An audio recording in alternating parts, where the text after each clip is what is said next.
ในตอนเช้าของวันที่ 6 มีนาคม 2026 คณะบริหารงานสหพันธ์แม่หญิงองค์การอัยการประชาชนสูงสุดได้จัดกองประชุมสัมมนาหัวข้อกฎหมายและสนธิสัญญาสากลที่พัวพันถึงการพัฒนาการปกป้องสิทธิผลประโยชน์อันชอบธรรมของแม่หญิงและเด็กเนื่องในโอกาสเฉลิมฉลองวันแม่หญิงสากลครบรอบ116 ปีโดยการเป็นประธานของทานนางลีวงลาวลีหัวหน้าองค์การอัยการประชาชนสูงสุดเพื่อหวนคืนประวัติความเป็นมาของวันแม่หญิงสากล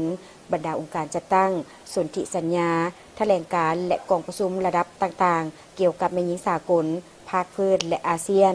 นโยบายและกลไกส่งเสริมความก้าวหน้าของแม่หญิงในสาธารณรัฐประชาธิปไตยประชาชนลาวและเวียกงานบางด้านที่มีผลสำเร็จในปี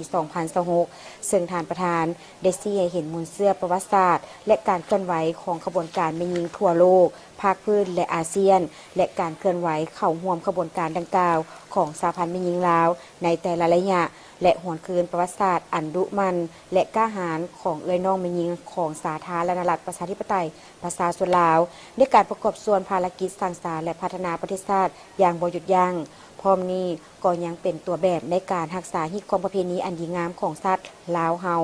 ให้เป็นที่เอกอ้างทะนุใจทางภาคพื้นและสากลซึ่งย้ำใด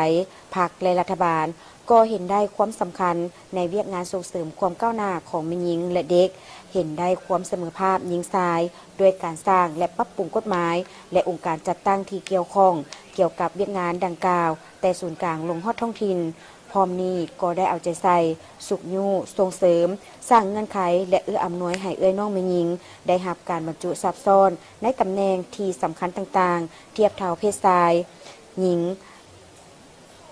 ยิ่งไปกว่านั้นยังได้มีโอกาสให้เอ้ยน้องแม่หญิงเข้าร่วมอย่างเป็นเจ้าการในการจัดตั้งปฏิบัติบรรดาแผนงานโครงการและกิจกรรมต่างๆและผลสำเร็จอย่างสง่างาม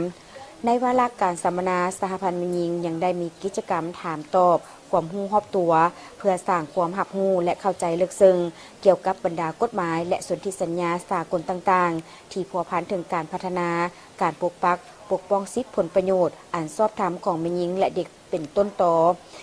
เป็นต้นสิทธิสัญญาสนธิสัญญาว่าด้วยการ